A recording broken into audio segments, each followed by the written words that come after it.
Hello, beautiful soul. My name is Yulia, and I'm the voice of the podcast Love to Heal. This podcast outlines my journey from atheism to Judaism, exploring spirituality from diverse perspectives. It is my hope that my journey will inspire others to embark on their own adventure of self-discovery and spiritual growth. Muskie, welcome back. Thank you. My listeners really enjoyed our conversation, our first conversation, and they had some follow-up questions. Today's topic will include dating in the Orthodox world, wedding, celebrations, and then some other questions that I also had for you about your children growing up, how you deal with having such a big family, and a little bit more on the spiritual topic here and there. So let's begin. So the first question or the first topic that really intrigued my listeners was the Orthodox way of dating and then getting to marriage. So can you tell us a little bit about your own experience? Sure. Yeah. I'm a big advocate. I think that the way that we do dating for marriage in the religious world, I think is so simplifies the process. It makes things easier, and I recommend it for everyone. Um, so the truth is that dating itself, we only date when we're ready to get married. Oh, So so the dates are very focused, and we're able to see, is this somebody that we want to marry or is it not? okay. So that's a very interesting and important point that you bring up. You're right. You only start dating when you're ready for marriage, as opposed to what we're used to in the secular world. We start dating as soon as our hormones start to play, right? Exactly. Okay.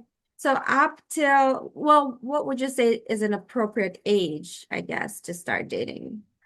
Different communities have different um, practices and different norms. So for me, I started about 20 years old. Okay. Usually the boys start a little later, like my husband was 23. Okay. And at Um, this point, at this age, Mushki, you would have already finished your studies. yes. Yeah. But again, it depends on the community. I know some communities where um, they're in college for many more years, but they still start dating and getting married at 20 years old or so. And then they just continue schooling while they're married. By the way, at what age does a rabbi typically achieve his, is it sort of like a diploma? Yeah, there's tests that they have to take, and it's really up to them when they want to take the test. Usually, I mean, my brother just got it this year and he's 22, I think. Interesting. Hmm. So you started dating in your early 20s. Right. How do you even find somebody to date? Okay. So a lot of times it's mutual acquaintances, family, friends that will have an idea. Like with my husband, he's his family is connected to our family through marriage through another way. So there's familiarity there already. And he went to school with a bunch of my cousins. So everybody wants to take credit for this idea because everybody knows both of us. Um, so if somebody has an idea, they'll go to the parents and they'll tell the parents. So like my cousin, even who's like and my husband's classmate, he was talking to my father and he mentioned like, oh my gosh, great idea. Why don't you look into this? And also my aunt and uncle who are related to both of them, both me and my husband's family. They know both of us. So each set of parents will listen to a suggestion and will research. And like, like you're hiring somebody, like look into them and see what kind of person is this? Do I think this is a good idea for my kid? Like if there's any red flags right away, it'll be like, never mind. Many people think that in Jewish tradition, it's very popular to use the services of a matchmaker. Is that not the case in your community? So there's also matchmakers, yes. And people do both. Okay. So if you don't have any ideas coming your way, you'll reach out to matchmakers for sure. And my aunt and uncle served as the matchmaker for our situation. Like everybody will always needs a go-between person between the two families. And it could either be a matchmaker that does it for a living or does it all the time or for a hobby, or Mhm. it could be a relative or a mutual friend. How many people did you date before your husband? I dated one other person. That's it. Okay. Yeah. And by dating, do you mean just meeting for a cup of coffee, or what does it mean to date? What does a date look like? Yes. So the dates are really to see if you have chemistry, because all the research you do before is like you've already find out whatever you can know about them, what their friends say about them, what their family says about them. Um, a little bit of like what are their goals? Like if he want to work for run a Chabad center, and is that like his life's goal? Because if he does not, then I wouldn't be interested. Sure. So we try to get the important things out of the way. Mm-hmm. And then when we're dating, we're really going to talk, to like just go and chat and talk to the person for hours and hours and hours Mm. and and then see if we want to go on a second date. If we like the vibe, if we are comfortable, if we have similar values, things like that. So how many dates would you say you would go on before you settle on a match? Um, so every person is different, but if you think about it, let's say you're going on a date for like 5 hours. Mm. And all you're doing is like, so we'll go to like a place that's like a nice place to hang out. Like, let's say a nice hotel lobby that has drinks that you can get. And it needs to be a public place because there are laws of Yehud, which means laws of like where you're allowed to be alone with a person of the opposite gender. Hmm. Interesting. So these are laws that really protect the woman from anything that may be uncomfortable or even dangerous. And they kind of safeguard the man from being put in a situation where he might be tempted. And it's just all around creates like a respective boundaries. So being that we are two unrelated people, we cannot Yeah. go to a secluded, quiet, locked place. But so like we go to some place that's like a nice place to walk around. It could be like a tourist attraction kind of place, or hotel lobby is very common. Hmm. And like sit on the couches or walk around or both for like it could be from like all evening, however late it goes, however late it's And enjoyable to keep talking. and you're not allowed to touch each other, right? Right. Like no holding hands or anything like that. Right. Which is actually helpful because once you add in the physical touch, it's hard to use your brain and know if you like know this if you think this is the right person because you're getting all the hormones involved. That's true. That's very true. So it's very focused. Like you just need to know if like there is chemistry. So like when the first guy I dated, I was after the first date, I was kind of like, this was nice. And then the more I thought about it, I was like, well, it's kind of like maybe not really my speed. I didn't really like where the conversations were going. And the more I thought about it, the more I was like, hey, it's probably not going to work. So I have two questions. First is who typically pays on dates? The guys. Okay, okay, Yeah, that's interesting. So that's kind of goes along with the traditional sense right. of, you know, man I pays. think it also makes them feel good that like they're taking responsibility for something they want to like treat you out. Yeah. Okay. So there's that chivalry. Okay. And then when you're talking about chemistry, well, what is your sort of explanation of chemistry? Like for me, if I meet somebody on a first date, maybe I get the butterflies in my stomach, maybe I get like an excitement, tingling sensation all over my body. Like, what is it for you? What is this chemistry? So I'm not really that because Hmm. real love is something that is built over time. True. And that is more of something that's fleeting and it could Okay. come and go. And if it's not grounded in a true relationship, it's not going to last. So we're looking for personalities that can go together. Somebody you would want to be friends with, maybe. You know what I mean? Like Mm. like you want to hang out together. Okay. That makes or that you have some respect for each other, like that you like their their personality traits and their character. So I think that's what we're looking for. that is very different. And that is great and beautiful.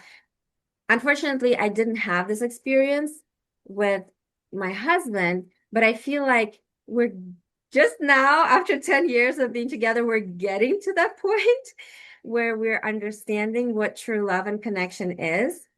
So I can understand where you're coming from, and I completely respect that, and I want that for my kids. Uh-huh. Yeah. But yeah, it's different. Yeah, I mean, obviously there are some people who definitely have love at first sight. And at the first time they meet, they're like, okay, we're for sure getting married. There is that too, Okay. but not it's not usual. I mean, there Yeah. it's not always, and that's not something that we can wait around for. But I mean, you have to be, at least in some sense, be attracted to Absolutely. your Yes. husband, right? Yes. Yeah. Yes. Okay. Somehow, some way. You can't just be like, no, I don't really care about this person. No.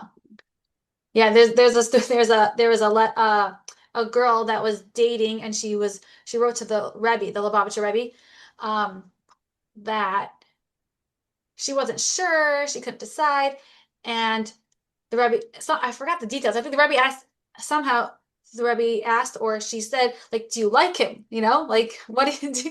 And she said, well, I like him like the basic, regular, like I like anybody. Oh, And the Rebbe was like, that's not enough for a husband. yeah. Okay. Wow. Interesting. Okay. So then let's say you choose your match. You start, Oh, so yeah. actually, with this kind of setup, it's also very easy to say no, to break up. Ah, It's not a whole drama you're right. because first of all, like I only went on 2 dates, right? Mhm. So I didn't even have his number yet. I wasn't in touch with him Oh, directly. The wow. matchmaker, the person that was connecting the two of us, she would arrange with like both parties, where are you going to meet? Where do you want to go? Okay. And he'll pick you up. Fine, this is the time, this is the day, and like we coordinated that. So then, and then after the date, we'll each side will go back and tell her, do we want another date or not? Like, how are we, where are we holding? I see. And then after the second date, when I said I don't want another date, she was the one that had to break the news to the other family Mhm. that that I was ending it. And even if they're not so happy, I don't have to deal with it. I And see. there's no social awkwardness or drama because we don't see each other. Like we're not in the same social circles, Yes. and nobody knew that we were dating. Ah, It's always kind of very quiet. We just keep it hushed until we know. Because why should the whole world talk about it? Like this, it was so stress-free. I was just able to go back to work, back to my life. Nobody had to like, give me a hard time or anything, or it was just okay. easy. That's great. Yeah, that makes perfect sense. Okay. So then after you decided to, well, how many dates did you go on with your husband, with your now husband? I think it was about 5. Ooh. So, and if you think about it, it's a lot of real talk, not small talk, and not just hanging out and going out to eat or playing games. So like I don't know, if you date a guy for a year, do you talk as much as we talk on 5 dates? I don't know. Mm. Because it's hours and hours of just talking and getting to know each other and talk about our families, our past, our present, our future, our whatever we want, Yes. I feel like you get to know the person as much as you could get to know them. Yes. Let's say you both agree that you are meant for each other. Is there a proposal? Is there an engagement? What happens next? Yeah, yeah. So he'll propose, and then in Chabad, what we do is we always go to the Rebbe's Ohel, to the Rebbe's resting place, and Really? we ask for the Rebbe's blessing for our marriage. We'll go, let's say, with our parents or some family members, and then we'll announce it to the world and make it public. Wow. There's a ring involved, as in American Western tradition? Um, we in Chabad we do the ring at the wedding, and we get a different piece of jewelry at the engagement. Ah, like what? You have to Like be a earring. necklace or Oh, earrings that are like, real and really expensive. wow. Yeah, it was like my first piece of real jewelry. Right. And it's also always very exciting, the engagement, because it's a surprise. To everybody else. Uh-huh. So Mm. everybody else is like, "What? We didn't know you were dating. We didn't know who you're dating, and now you're engaged." And it's like, "Wow!" And it just Gosh. makes it Okay. all more fun. How much time transpires between, I guess, your dating and your wedding? So from when I got engaged, as soon as we get engaged, we try as soon as possible to make a wedding date. And there's no need to push off a good thing. Like, why wait a year? How long does it take to prepare everything you need? Right? Anyways, the last couple months of the engagement are going to be stressful. So just put all the stress together and just do it. So it's just a couple months, and then it's time for the wedding. Since Orthodox families are typically large families, how many people are we talking about that attend a wedding as this? I guess it depends on the family, and it depends how many people live close enough. Um, if I remember correctly, I think we had 400 people, Wow, that's 200 big. family, and 200 community. Okay, because you also invite members of your community. That makes sense. Okay. I would have to double check those numbers, but I think. Wow. And where did your wedding take place? Was it like a Oh, my wedding wedding hall? was at Landerhaven at a wedding hall Oh, here in yeah. Cleveland. Yeah. That's where my brother got married. Oh, Okay. nice. Yeah, yeah. Wow. So, so yeah, part of the preparations for getting married, I mean, it's a very fun time period. It's quick, getting wedding gowns and getting an apartment to live in and furnishing it. And then getting ready for the spiritual aspect, learning all about the mitzvah of family purity in Judaism, which is about like going to the mikvah before you get married and throughout marriage. So um, that was really eye-opening and cool for me because I didn't really get to have anything to do with that before that. So it's Wow. very cool. I know that I feel like I can't do justice to that mitzvah now, so I feel like if anyone's interested, they should do their own research. It's a great way to elevate your relationship from just being a regular relationship, which every human or animal even has, into bringing God into the relationship and making it holy. Every place around the world has a mikvah, and every Chabad always tries to compete. Who can have the nicer mikvah to make it like a spa? It's funny because I just went to the mikvah last night. So I Oh, have to say that has become one of my favorite mitzvahs to do. And I enjoy it thoroughly every time. I look forward to it every month. You probably don't go as much because when you're pregnant, you don't need to worry about that, right, Mishki? right, right. But then after you give birth, you do have to go to the mikvah, right, to purify yourself. Yes, Yeah. yes. But more on that topic later. And actually, I have a whole episode on mikvah in my podcast. So if Oh, listeners nice. are interested, they can look for that one. I explained so much about this wonderful mitzvah of mikvah, purification for women Hmm. and men too, Right. right? On certain Yeah, yeah, holidays that's true. Or even more often, actually. or more often. Yeah. Yeah. Okay. So you get married. Wait, but before you get married, isn't there some kind of contract or something involved between the two parties? No, it's kind of together with the wedding. At the wedding, they do all the paperwork and everything with a ketubah signing. It's all combined. Okay.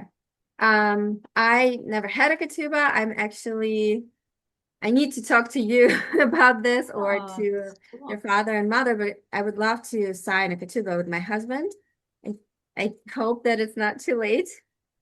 I know many people that do a chuppah, like to to do a proper marriage, even if they were, say, married civilly, Yes. they they want to do a Jewish marriage to make it a holy Yes. um union, then absolutely yes. Yes.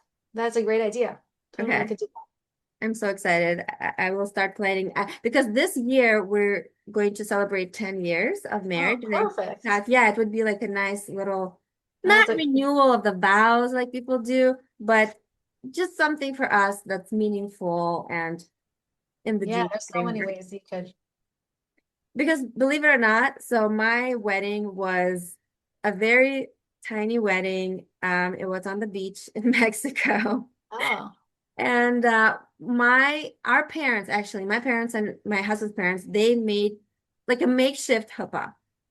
Okay. uh-huh. It wasn't the real thing, but they did hold something over our heads. I think They that's all you need. really?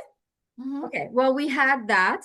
But obviously that was the only Jewish traditional, I guess, aspect of our wedding. So Uh-huh. yes, that's why I would like to redo it 10 years later. Yeah. Some people like to do it and make a party out of it. Yes, I would like Or to. I know somebody did it on a Sunday morning during our Hebrew school, and all the kids got to participate in it. Oh, wow. It was a great learning experience. Yeah. Mm, We did that a long time ago. that's a good idea. So tell me a little bit about the wedding itself then. What transpires? Okay. So I was very excited and I wanted all my family and friends to come in. So um I was very lucky that a lot of relatives that I'm the first. I'm the oldest in my family. So it Oh, was a bigger deal because it's the yeah. first wedding and a lot of family came in town from all over. Even my grandmother from Israel came in. Oh, wow. Um, so that was really, really nice. We started off with like taking pictures and then we have the cocktail hour first. So it's like instead of a ceremony first, we first have a cocktail hour, and Hmm. the bride and the groom are in different rooms, and everybody will go and greet them and say Mazel Tov, but we're not in the same room because we're not seeing each other for a week before the wedding. For a week. Why That's is the that? custom. That was our custom. Yeah, it just builds up the excitement. Oh, wow. Okay. And the first time that we see each other is when it's time for the ceremony, and the groom and all the his friends and all the people that were in the room with him will come and do the bedekin, which is like putting the veil on the bride, which is an ancient Jewish custom. He's kind of like making sure he has the right girl.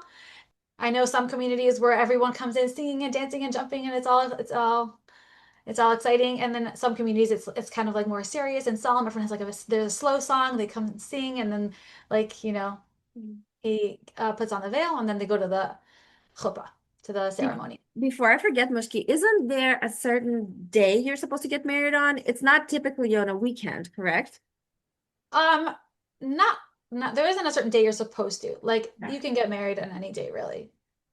Um, there is a concept in Judaism that Tuesday is a good luck day. Okay, that's what So I if you heard. can if you can get married on Tuesday, it's great, but it's not something that is taken into consideration if there's other logistics that they have to have. But for example, you wouldn't get married on Shabbat. So not on Shabbat because then we couldn't do music You and couldn't do music, and how would people pictures. get to Lender Haven, which is Right, party right. city? But Yeah. in the olden days, like in the shtetl, many people got married on a Friday night, and they would start off the wedding before Shabbos and have music and stuff, and then the meal would go into a Shabbos dinner. But it's not common nowadays anymore. Yes. Do you have bridesmaids typically? I did not, but I think there might be people that do. Okay. It kind of works out that like all your sisters and sisters-in-law are automatically kind of like your Right. bridesmaids. That's very true. And in terms of your dress, it has to be modest. Um, what was your dress like? Was it long sleeves and poofy, or what was it like? It's a good question. I remember showing it to somebody, and she was like, "Oh, it's a dress with sleeves." And she wasn't expecting to see a wedding dress with sleeves. Right. But then at the wedding, they were all like, "Wow, it's so beautiful. You look so nice." It was a really, really pretty dress. It was three-quarter sleeves, and it was a more of a mermaid style, I think you would say, Ooh, and like it was poofy on the bottom. okay. That sounds It was pretty. very delicate fabric, so I really like that. Yeah, Do you save the dress after the wedding? I actually rented it. Oh, okay. That's a Yeah. good option. Okay. Yeah, there's a lot of rentals that Like you can make alterations a little bit here and there, use it and give it back and done. And your future husband, he was dressed as he's typically dressed as a rabbi, like black trousers, black jacket, white shirt. Yeah, yeah, pretty much.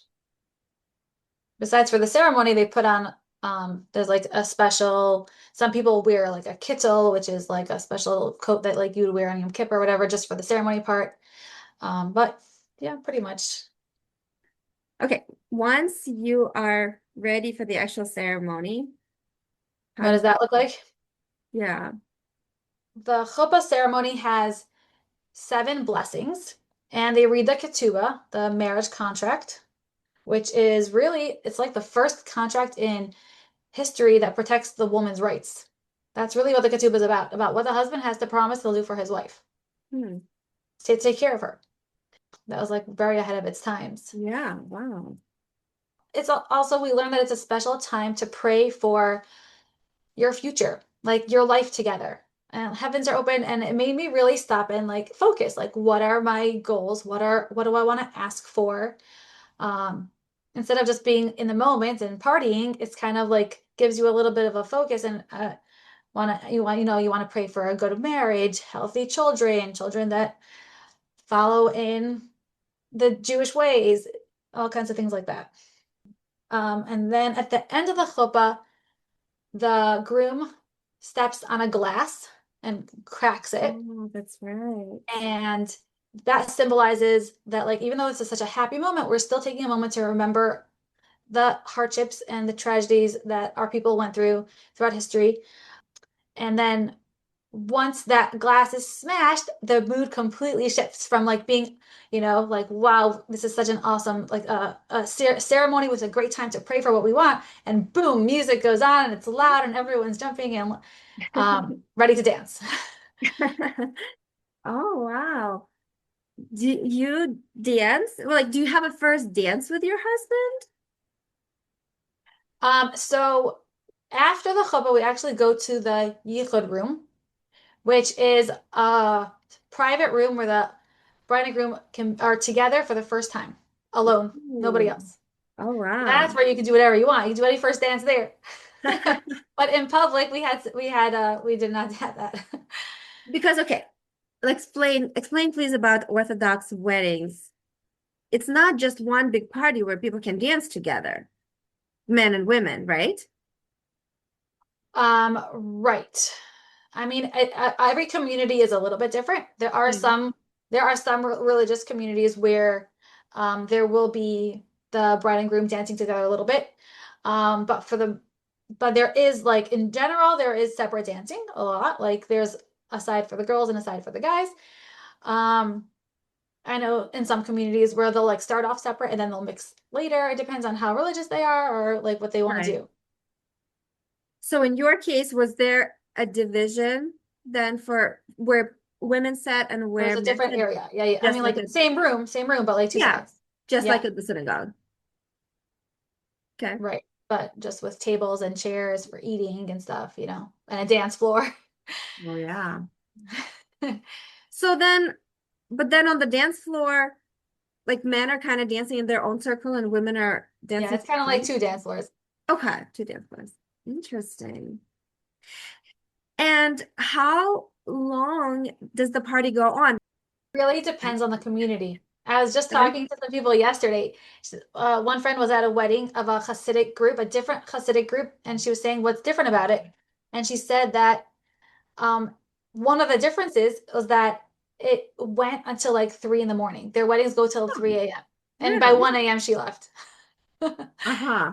And versus like a lot of weddings recently in Chabad, they're getting kind of shorter. Like by 11 p.m. they're done. Right. Um, it depends. Like it could go either way. I know in some Sephardic communities, the wedding goes until the next day, and they Woo. serve breakfast. Wow. How long ago was your wedding? How many years have you been married? It's gonna be 13 years very soon. My anniversary 15 is coming years already? Wow. up. Definitely. Yeah. So I don't remember so much. This really took me on Yeah. a trip back memory lane. I don't remember what they served or what. Right. I just know that I had a lot of friends and we did a lot of dancing and a lot of cousins that came in town and it was really lively and fun. And I remember everyone saying that my husband never got tired and just was dancing and dancing and dancing. Oh, A lot of wow. energy. And yeah, it was great. Okay. I hope I have the chance to attend Orthodox wedding at some point in my life. Yeah, keep sticking around. I'm sure you will. I know, right? As long as I keep Definitely. going to Chabad, somebody's gonna get married. Exactly. Okay, so then after your marriage, you move in, right, with your husband to your apartment, like you said. I guess my question is, do you start having kids right off the bat? Oh, yes, that would be the short answer. Yes. Unless there's a reason to push off what we wouldn't want to, why push off something good? Like children are a blessing and uh, you know, and Because it's a gift from God, and we don't have control to get it. We can only stop it. it is permissible to use contraceptives, correct? There are permissible ones, if needed. Yeah, yeah, for sure. But in general, when you marry someone, it's with the goal to have children. So Yeah, like you're ready. Like that's the yeah, next stage in life. You're like, okay, let's go, There's yeah, yeah. Like that's why you dated, to get married and to start a family. And you kind of like want to start your life. And that's like yeah. what is the next stage. All your friends are getting married and having kids. So it's just common and yeah. Okay. No, because in the secular world, it is common for newlyweds just to keep having fun and traveling the world and Right. living for themselves. Some people put off having kids until later, some never do. So yeah, Right. I difference. guess it's all about what is like keeping in mind what's the goal of your life? What is the reason that you're put into this world? Yeah. So yeah. Okay, so then I want to move to the next stage of life, having kids. The first question is you have six going on 7 kids. That's right, God Um, willing. yes, having kids is expensive. How do you how do you deal with all the expenses surrounding each child? I mean, basic Hmm. needs, I can kind of understand, clothing and food, but then does each one of your kid want an iPhone and his own iPad and toys and this and that? How does that work? So yes, it is expensive. That is for sure. Like, we need to make sure we have a car that could fit everyone and like basic things that make it work. And really, I think the biggest expense for most religious families is Jewish school tuition and Jewish summer camp fees. Yes. So, first of all, in Judaism, the Kabbalah teaches that every child added to the family brings an additional channel of blessing to that family, and that includes in the financial realm. Hmm. And really, if you think about it, you kind of see it. Like, ask anybody that had like that has 3 kids now or 4 kids now, if they have more money now than they did before they had kids. Hmm. And you end up seeing that like when people have kids, the kids are expensive and they cost a lot of money, but you actually end up you somehow you have more money now than you did then. Wow.